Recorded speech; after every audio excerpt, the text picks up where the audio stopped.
পরে সবাই একসাথে ক্রিকেট খেলেছি। আজকে আমাদের সাথে ক্রিকেট খেলতে এসেছিল ঢাকার বাড্ডা থেকে। আমরা নামাজের আগে একটা ম্যাচ আমরা খেললাম। হ্যাঁ, দুর্দান্ত একটা ম্যাচ খেলেছি, T20 ম্যাচ। সেই ম্যাচে আমরা একটা ফাইটিং ম্যাচ, সবাই বিশ্বকাপ পর্যন্ত খেলছে, তারাও খেলছে, আমরাও খেলছি। খেলার পরে এখন আমরা আসছি হচ্ছে এই যে আমাদের সেই তেলিহাটি পুকুরটাই, প্রাচীন সেই পুকুর।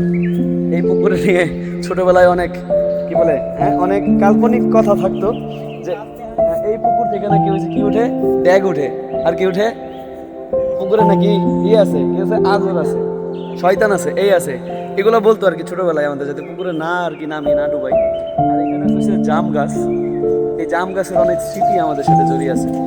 দেখা যায় কিনা ওই যে ভিডিওতে পিছনে যে জাম গাছগুলো আছে, এই জাম গাছ থেকে আমরা প্রচুর জাম খাইতাম এবং এই জাম গাছ থেকে পুকুরে ডুবাইতাম বা পুকুরে লাফাইতাম। আমরা এখন এই পুকুরে আসছি, সবাইকে নিয়ে এই পুকুরে আমরা গোসল করবো, যারা ঢাকা থেকে আসছে আমাদের মেহমান অতিথি, তাদের সাথে পুকুরে ডুবানোর পরে আমরা বিকালে আবার আরেকটা ম্যাচ তাদের সাথে খেলবো। আমাদের সাথে থাকুন, দেখতে থাকুন, আজকে পুরো ব্লগ দেখাবো আমি। সকাল থেকে আমরা ঢাকার যে অতিথি তাদের সাথে ম্যাচ খেলা থেকে শুরু করে বিকালে যে ম্যাচ, সম্পূর্ণ ব্লগ আজকে এই ভিডিওতে পাবেন। আমাদের সাথে থাকবেন, কমেন্ট করে জানাবেন যে আমাদের এই ভিডিওটা কেমন লাগছে। আর আপনারা যদি আমাদের সাথে খেলতে চান তেলিহাটি ক্রিকেট একাডেমির সাথে, তাহলে আপনারা আমাদের এই ভিডিওর কমেন্ট করতে পারেন বা ইনবক্সে আমাদের জানাতে পারেন।